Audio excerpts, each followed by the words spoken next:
तैयार हो जाओ दोस्तों, आप सबका स्वागत है मेरे चैनल सुपर लेवल मानवा में। इस चैप्टर की शुरुआत वहां से होती है जहां से पिछले चैप्टर खत्म हुआ था। हम चैप्टर की शुरुआत में देखते हैं कि डेमन किंग बोल रहा था, आरो तुम्हारी ट्रिप कैसी रही? मुझे तुमसे काफी सारे क्वेश्चन पूछने हैं। वैसे भी ये टाइमिंग कितनी अच्छी है। क्या तुमने सुना है कि एम्परर अटैक करने जा रहा है लियोन किंगडम के ऊपर और एम्परर चाहता है कि वो पूरा का पूरा कॉन्टिनेंट अपने अंडर ले ले। ये बात सुनते ही आरुत भी बोलने लगता है कि हाँ, आप ठीक बोल रहे हो। एम्परर चाहता है कि वो पूरे कॉन्टिनेंट को अपने एम्पायर के अंदर ले ले। उतने में ही एल्फ किंग बोलने लगता है कि मैंने सुना है तुम एजेंट हो डेमन किंग के। उतने में ही वो चारों के चारों अपने डियोन हार्ट को बुरी तरह से ढूंढने लगते हैं और एल्फ किंग बोल रहा था, क्या हम इस ह्यूमन पे ट्रस्ट कर सकते हैं? ये सारा नजारा देख के अपने डियोन हार्ट की हालत खराब हो जाती है। वो कुछ बोल ही नहीं पा रहा था। उतने में ही डेमन किंग उसके कंधे पे हाथ रख देता है और बोलने लगता है कि जब तक मैं यहाँ पे हूँ तुम लोग इस पे ट्रस्ट कर सकते हो। तुम इस बात की टेंशन मत लो, ये बंदा हमसे बिट्रे नहीं करने वाला। ये बात सुनते ही अपने डियोन हार्ट सोचने लगता है कि इसमें कौन सी बड़ी बात है। अगर मैं डेमन किंग के खिलाफ गया तो ये बंदा सबसे पहले मुझे ही मारेगा, क्योंकि इस बंदे ने मेरे ऊपर एक ट्रैकर लगा रखा है और ये बंदा मुझे आसानी से ढूंढ लेगा। उतने में ही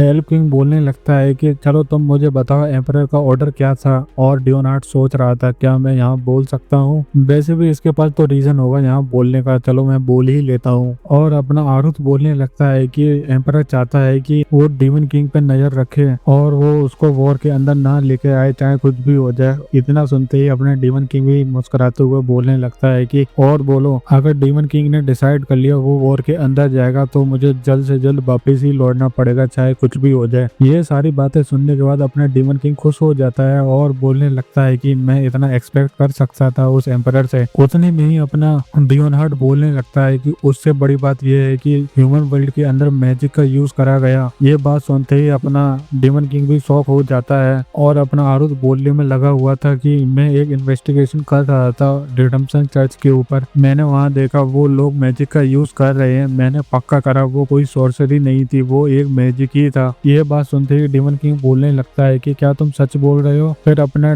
आरुत भी बोलने लगता है, हाँ मैंने कंफर्म करा था, वो सॉर्सरी नहीं थी, वो एक मैजिक था। डेमन किंग थोड़े गुस्से में बोलने लगता है, कोई बात नहीं, मैं इन्वेस्टिगेशन कर लूंगा इस मैटर पे, तुम जाके रेस्ट कर सकते हो। उतने में एल्फ किंग बोलने लगता है कि क्या मतलब ह्यूमन रिलम के अंदर मैजिक यूज हो रहा है और इस मैजिक के बारे में डेमन किंग को पता भी नहीं? ये कितनी बुरी बात है, क्या तुम हमसे कुछ छुपा रहे हो? इधर अपना डेमन किंग बोलने में लगा हुआ था आरुत से, तुम अपने रूम में जाने से पहले एक बार अपने आप को बैन को दिखा लेना। इधर आरुत बोल रहा था, मैं पूरी तरह से ठीक हो गया हूँ, आप टेंशन मत लीजिए। उतने में ही बैन आ जाती है और वो बोलने लगती है, सर आरुत। ये बात सुनते ही उसके मुंह से खून आ जाता है और उसके खून को देख के बैन डर जाती है और बोलने लगती है कि सर आरुत आप ठीक हो ना? क्या हो गया आपको अभी? इधर डेमन किंग बोल रहा था, तुम जाके अपने कमरे में रेस्ट करो, तुमने कुछ ज्यादा ही काम कर लिया है। और इधर ये रीजन ये था, अपना आरुत डर गया था बैन की वजह से, इस वजह से उसके मुंह से खून बाहर आ गया और वो दोनों वहां से चले जाते हैं। और जाते हुए बैन बोल रही थी, आप मुझे बताइए आपको कहाँ कहाँ दर्द हो रहा है? इधर आरुत बोलने में लगा हुआ था, हाँ मैं ठीक हूँ ना। उसको जाने के बाद अपना डेमन किंग भी थोड़ा शौक में खड़ा हुआ था और ऊपर से ये एल्फ किंग बोलने लगता है कि क्या मजाक कर रहे हो तुम हमसे? तुम इन्वेस्टिगेशन करोगे मैजिक के बारे में? क्या तुमको हम पागल दिखते हैं? तुम्हारा ही मैजिक यूज हो रहा है ह्यूमन वर्ल्ड के अंदर और तुम्हें ही नहीं पता वो कौन यूज कर रहा है? ऐसा नहीं हो सकता, तुम्हें ना पता हो। क्या पता वो मैजिक तुमने ही यूज करा हो। इतना सुनते ही अपने डेमन किंग को गुस्सा आ जाता है और वो भी बोलने लगता है कि तुम अपनी जुबान को ढंग से चलाया करो। उतने में ही एल्फ किंग गुस्सा हो जाता है और बोलने लगता है कि ये बात सबसे ज्यादा इम्पोर्टेंट है, तुम्हें पता है ना, इस वजह से तुम्हें फ्यूचर में काफी दिक्कत आ सकती है। तुम्हारा मैजिक यूज हो रहा है और तुम्हें पता ही नहीं। क्या तुम मुझसे मजाक कर रहे हो? तुम्हें कैसे नहीं पता तुम्हारा मैजिक यूज हो रहा है? वैसे भी हमारी स्पीशीज सब कुछ पता लगा लेती है कि वर्ल्ड के अंदर क्या चेंज होने वाला है और हमने काफी वेट कर लिया और हमें लगता है कि अब आने वाला है एक हीरो, क्योंकि काफी टाइम हो गए हीरो को देखे हुए। इस वजह से ऐसा लगता है कि वर्ल्ड भेजने वाला है एक हीरो और वो हीरो इतना कैपेबल होगा वो तुमको आसानी से मार देगा। ये बात सुनते ही डेमन किंग भी बोलने लगता है कि क्या मैं इस बात से डरूं? इतनी सी बात सुनने के बाद एल्फ किंग बोलने लगता है, तुम बोल क्या रहे हो? फिर अपना डेमन किंग बोलने लगता है कि ऐसी कोई बात नहीं है जिससे मैं डरूं, क्योंकि कोई मैटर नहीं करता, चाहे हीरो अपीयर हो या ना हो, मुझे कोई मतलब नहीं है। हम अपना पाथ क्लियर करके ही रहेंगे। वैसे भी मैं काफी बोर हो गया हूँ, काफी समय से मैंने फाइट नहीं करी। मेरा टाइम अच्छा बीतेगा जब जब हीरो आएगा यहाँ पे। ये सारी बेइज्जती सुनने के बाद एल्फ किंग बोलने लगता है ठीक है, तुम चाहे मरो चाहे जिंदा रहो, हमें कोई मतलब नहीं है, जैसी तुम्हारी इच्छा। और एल्फ किंग सोचने में लगा हुआ था ये बंदा कितना अनोइंग है, मैं इसको कंसिडर कर रहा हूँ क्योंकि ये लीडर है डिमोनिक रिलम का। इस वजह से मैंने सोचा है कि जब हम ह्यूमन से लड़ेंगे तब इस बंदे को हम सबसे आगे रखेंगे और इसकी आर्मी को भी। और वो सारे के सारे वहां से जाने लगते हैं और जाते हुए वो सारे के सारे सोच रहे थे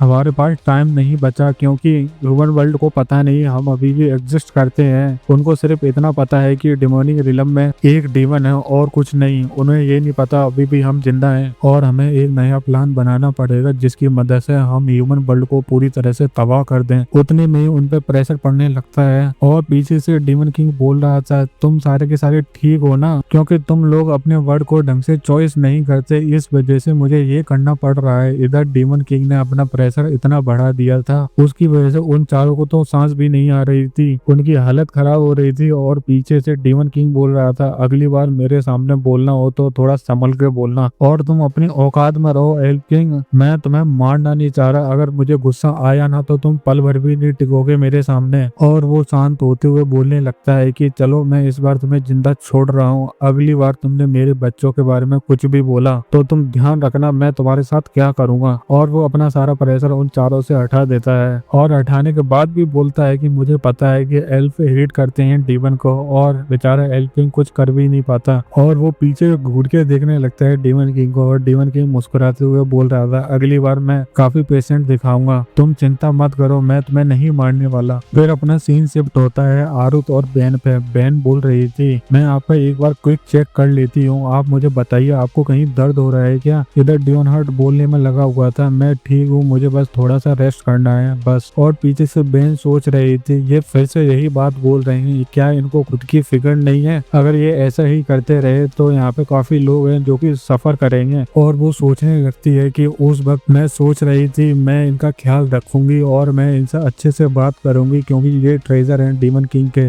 इस वजह से मैंने सोचा था मैं इनसे हमेशा अच्छे से ही बात करूंगी। और उस वक्त मैं पहली बार आपसे मिली थी जब आपका पूरा शरीर खून से घिरा हुआ था, जब बेन आरुत से मिली थी तब डीमन किंग उस पर गुस्सा कर रहा था और बोल रहा था तुम इतनी लेट कैसे हो सकती हो, तुम्हें पता है ना तुम एक डॉक्टर हो और तुम इतनी लेट क्यों आई हो यहाँ पे, और तुम्हें पता है ना मैंने तुम्हें असाइन क्यों कराया है गिरो कॉर्प्स कमांडर पे। इधर अपनी बहन माफी मांगने में लगी हुई थी और बोल रही थी मुझे माफ कर दो, मैं डॉक्टर के लायक नहीं हूँ। और वो सोचने लगती है कि मुझे पता है कि सर आरुत सफर कर रहे हैं क्योंकि उन्होंने फाइट करी थी उस हीरो के साथ, लेकिन मैं एक डॉक्टर होने के बाद भी मैंने अभी तक पता नहीं लगा पाया उन्हें कौन सी इलनेस है। ऐसा हो ही नहीं सकता एक डॉक्टर अपने पेशेंट को मरने के लिए छोड़ दे, मैं पता लगा के ही रहूंगी कि हमारे सर आरुत को क्या परेशानी है। इधर आरुत बेड पे लेटे हुए बोल रहा था मैं तुम्हें नहीं मारना चाहता और मैं तुम्हें मारूंगा भी नहीं। ये बात सुनते ही बेन बोलने लगती है कि आप ऐसा क्यों नहीं करेंगे। इतना सुनने के बाद आरुत बोलने लगता है कि क्या तुम विश करती हो मैं तुम्हें मार दूं। फिर बेन बोलने लगती है नहीं मैं ऐसा क्यों चाहूंगी, तो ठीक है ना बेन मैं तुम्हें नहीं मारने वाला, मैं तुम्हें क्यों ही मारूं, तुम तो अपना काम कर रही हो ना, बीमार तो मैं हूँ यहाँ पे। और ये सब कुछ करने के बाद वो बाहर आ जाती है और वहाँ पे जितनी भी डीमन थे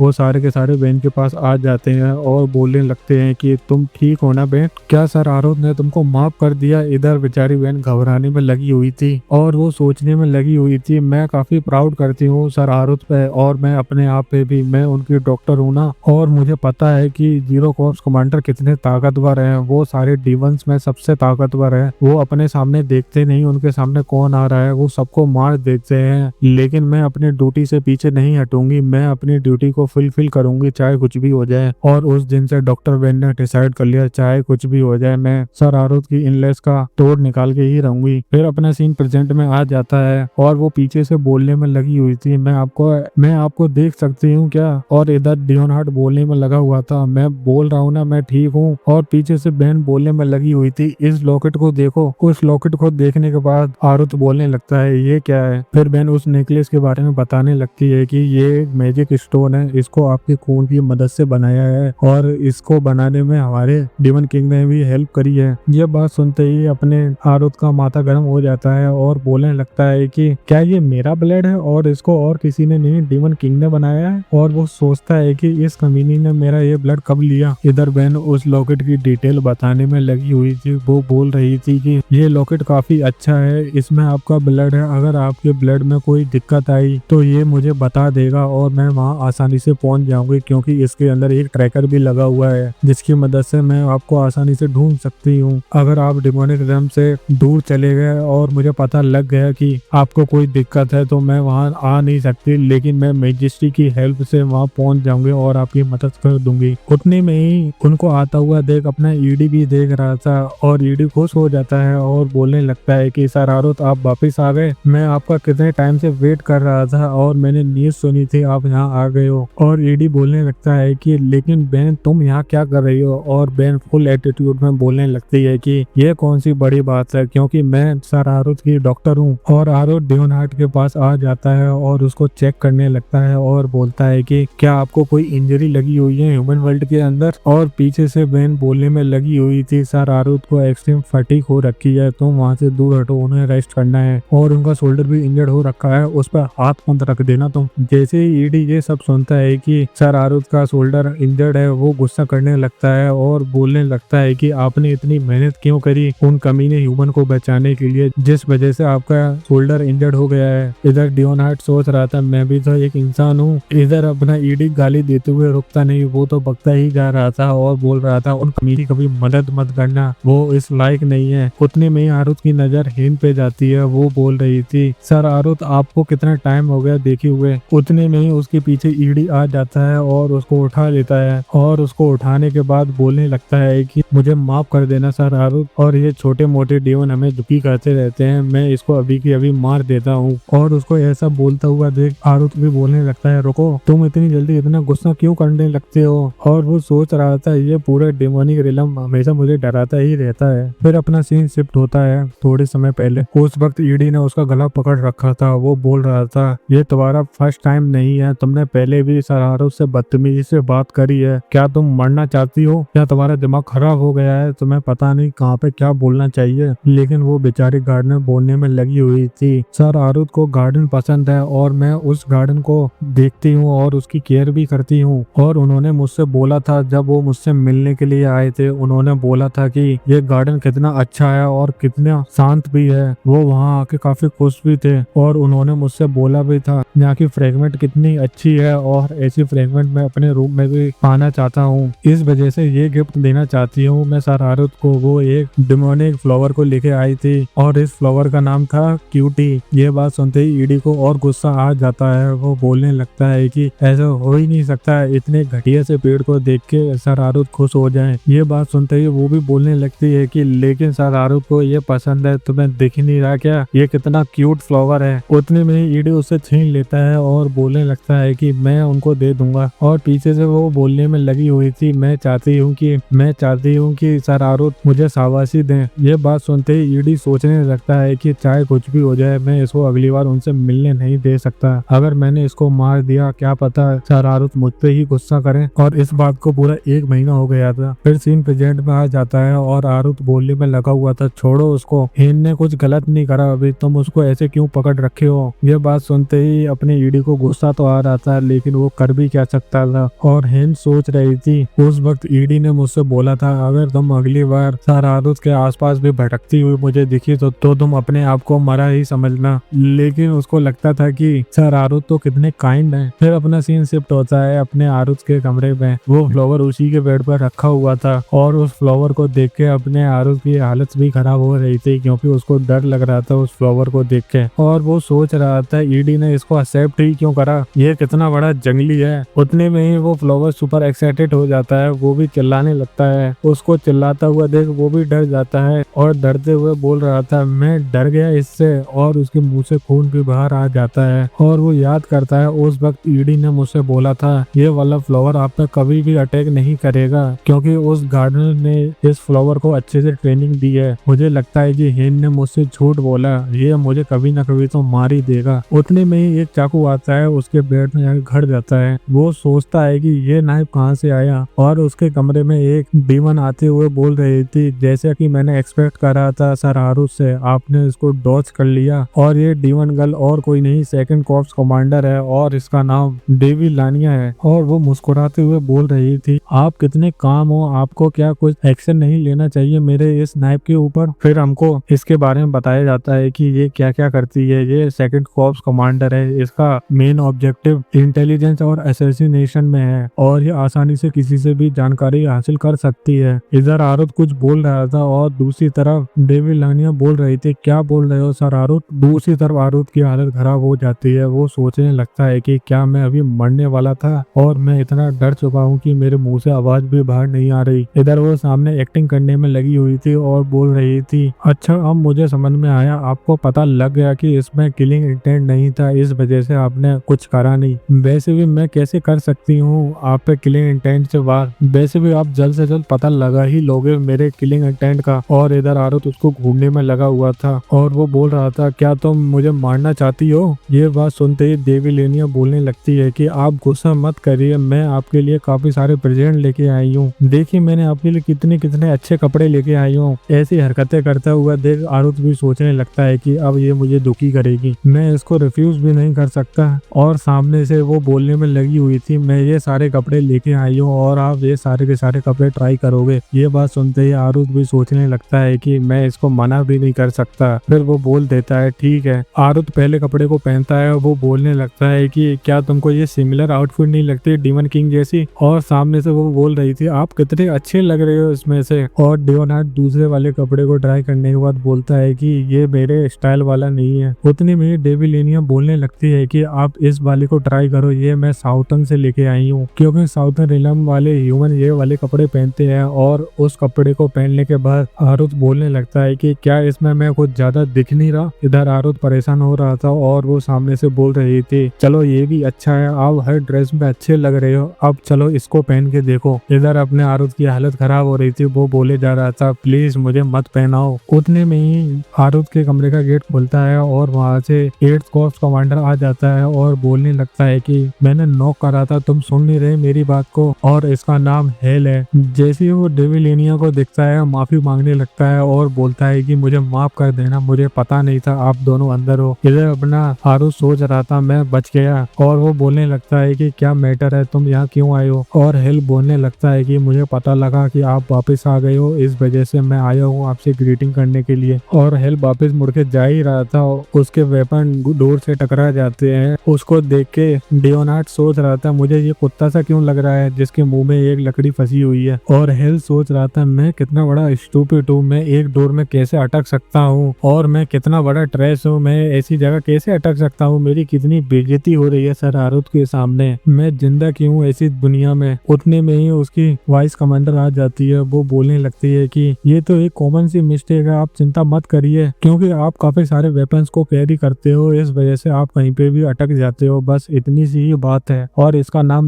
9 है। और हेल बोलने में लगा हुआ था, मैं कितना बड़ा स्टूपिड हूँ, क्योंकि मैं इतने सारे वेपन्स को कैरी करता हूँ और मैं इनको चला भी नहीं पाता ढंग से, और मैं सांस भी नहीं ले पा रहा। ये बात सुनते ही 9 भी बोलने लगती है कि ऐसा नहीं है। उतने में ही हेल दोबारा से बोलता है कि मैं हमेशा दिक्कत खड़ी करता रहता हूँ तुम्हारे लिए। उतने में ही डेवी लेनिया बोलने लगती है कि क्या तुम मुझसे मजाक कर रहे हो। और वो वहां से जाते हुए बोल रही थी, अभी सही टाइम नहीं है, मैं वापस आऊंगी सर आरुत। और वो जाते हुए रुक जाती है और बोलने लगती है कि 8 कॉर्प्स कमांडर, क्या तुम्हें इस बात का पता है कि उस कमीने ने फर्स्ट सिटी के अंदर क्या बोला है। वो बोल रहा है कि सर आरुत बीमारी की एक्टिंग कर रहे हैं, और तुम इतनी सारी बात सुनने के बाद भी तुम कैसे शांत बैठे रह सकते हो, मुझे बताओ। इतने में ही हेल को गुस्सा आ जाता है और वो वहां से गायब होते हुए चला जाता है। जैसे ही हेल वहां से जाता है 9 गुस्सा हो जाती है। वो बोलने लगती है कि तुम ऐसे बुली नहीं कर सकती सर हेल को। इधर वो बोलने में लगी हुई थी, मैंने क्या करा। 9 मानती नहीं, वो तो बोले ही जा रही थी। उतने में ही डेवी लेनिया बोलने लगती है, तुम बस एक वाइस कमांडर हो, क्या तुम मुझ पे चिल्ला रही हो, तुम्हारी मरने की इच्छा हो रही है तो तुम मुझे ऐसे ही बता दो, मैं तुम्हें अभी मार देती हूँ। ये बात सुनते ही वो भी डर जाती है। ऐसा भयानक नजारा देखने के बाद उसको गुस्सा आने लगता है और वो सोचता है कि इन सबको यहाँ से भगा दो, कोई मुझे यहाँ आराम करना है, मुझे ऐसा घटिया शो नहीं देखना अपने आंखों के सामने। लेकिन 8 कॉर्प्स कमांडर कितनी जल्दी यहाँ से गया, लेकिन वो गया तो गया कहाँ। फिर हमको इसके बारे में बताया जाता है 8 कॉर्प्स कमांडर हेल ये वोन हुआ था डीमन किंग की शैडो से, और इसको पावर मिली है डीमन किंग की शैडो की। और इधर फर्स्ट सिटी के अंदर हेल एक बंदे को मार रहा था और बोल रहा था, मैंने तुम्हें असाइन करा था, तुम यहाँ पे नजर रखो। और तुम यहाँ क्या बोल रहे हो सर आरुत के बारे में, इस वजह से मैं आया हूँ तुमको मारने के लिए। इधर वो बेचारा डेमन माफी मांगने में लगा हुआ था और हेल उसको मार देता है और मारते हुए बोल रहा था तुम जैसे जिंदा रहोगे तो मैं कैसे बात करूंगा सर आरुष से, मैंने अभी तक बात भी नहीं करी उनसे। फिर हेल ने डिसाइड कर लिया जो भी सर आरुष की बेइज्जती करेगा वो सबको मार देगा। फिर वो पूरे पैलेस के अंदर इधर उधर देखता ही रहता था।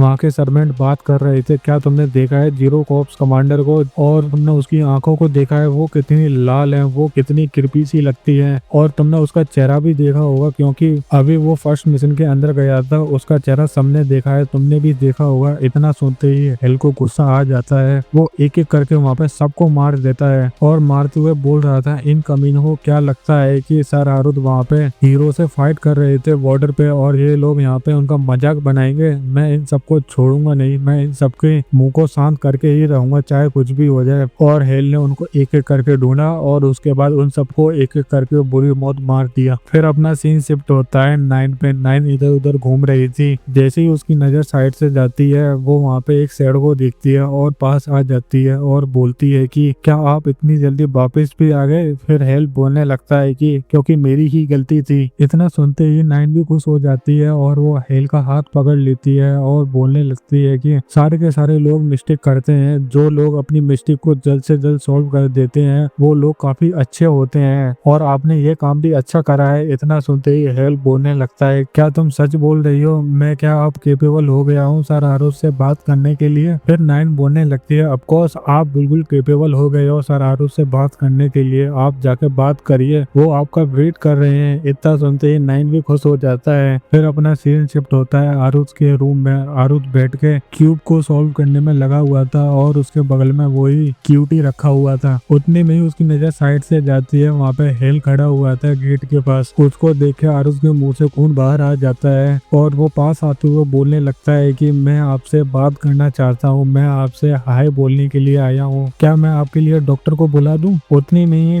बहन आ जाती है और बोलने लगती है कि सर आरुष मेरे बैंडल से मुझे पता लग गया कि आप दिक्कत में हो। यह बात सुनते ही हेल सोचने लगता है कि क्या इसमें मेरी ही गलती है, क्या सर आरुष मेरी वजह से वॉमिटिंग कर रहे हैं वो भी खून की। वो अपने सारे के सारे वेपन्स को हवा में उछाल देता है और खुद पे अटैक करने के लिए एकदम तैयार होता है और बोलता है कि मुझे जीने का कोई हक नहीं है। उसको ऐसा करते हुए देख बेन तो सोच रही थी ये सर आरुष को मारने वाला है और आरुष पीछे से बोल रहा था तुम ऐसा मत करो, और वो सोचने में लगा हुआ था अगर तुम यहाँ मर गए तो मुझे पता नहीं तुम्हारी वाइस कमांडर क्या करेगी मेरे साथ। और ये बात सुनते ही हेल भी खुश हो जाता है और सोचने लगता है कि कितनी अच्छी बात है सर आरुष मेरी तारीफ कर रहे हैं, जो कि मैं इतना बड़ा ट्रैश हूँ कि मैं अपनी ड्यूटी को भी फुलफिल नहीं कर पाता, लेकिन सर आरुष मेरी तारीफ कर रहे हैं। और पीछे से 9 उसको बोले जा रही थी आप अच्छा कर रहे हो सर हेल आप बोलिए। आरुष सोच रहा था ये मुझे अनोइंग कर रहा है और वो बोलने लगता है कि तुम चाहे कुछ भी कर रहे हो मुझे कोई मतलब नहीं, तुम्हारी ड्यूटी फुलफिल हो गई है तो मैं रेस्ट करना चाहता हूँ, तुम यहाँ से जा सकते हो। उसका इतना एटीट्यूड देख के हेल सोचने लगता है कि यही एटीट्यूड तो मुझे पसंद है, इनका ऐसा बोलना और इनके ऐसा बिहेव करना मुझे काफी पसंद है, ये मुझे ऐसे घूर के देखते हैं जब मुझे काफी अच्छा लगता है। और इधर आरुष बोलने में लगा हुआ था मैं रेस्ट करना चाहता हूँ, बहन तुम भी इस कमरे से बाहर चली जाओ। इधर हेल पूरी तरह से फिदा हो गया था आरुष पे। वो सोच रहा था चाहे कुछ भी हो जाए मैं ये चीज सीख के ही रहूंगा सर आरुष से, और मैं आपसे मिलने आता ही रहूंगा चाहे कुछ भी हो जाए, चाहे मैं मर क्यों ना जाऊं। और वो दोनों वहां से जाने लगते हैं और हेल बोल रहा था आप अपना ध्यान रखिए सर आरुष, और बहन बोल रही थी कोई दिक्कत हो मुझे बुला लेना। और इधर अपना आरुष सोच रहा था मैं क्या करूँ इन सब का, और वो बोलने लगता है ठीक है। और वो सोचने लगता है कि मैं आखिरकार डेमोनिक रिलम के अंदर आ ही गया, ह्यूमन रिलम के अंदर ह्यूमन ही जिंदा रहते हैं, मैं यहाँ मर भी जाऊं तो कोई बड़ी बात नहीं है। और ये बोलते हुए वो मुस्कुरा रहा था और उसकी ऐसी मुस्कुराहट देख के वो पौधा डर रहा था। वो सोच रहा था क्या पता ये मुझे मार दे, और आरुष सोच रहा था यहाँ मर भी जाऊं तो कोई बात नहीं क्योंकि मैं डेमोनिक रिलम के अंदर मरा हूँ, यहाँ मरना इतना बुरा भी नहीं है। इस चैप्टर को यहीं खत्म करते हैं। अगर वीडियो अच्छी लगे तो लाइक करो, कमेंट करो एंड सब्सक्राइब भी करो।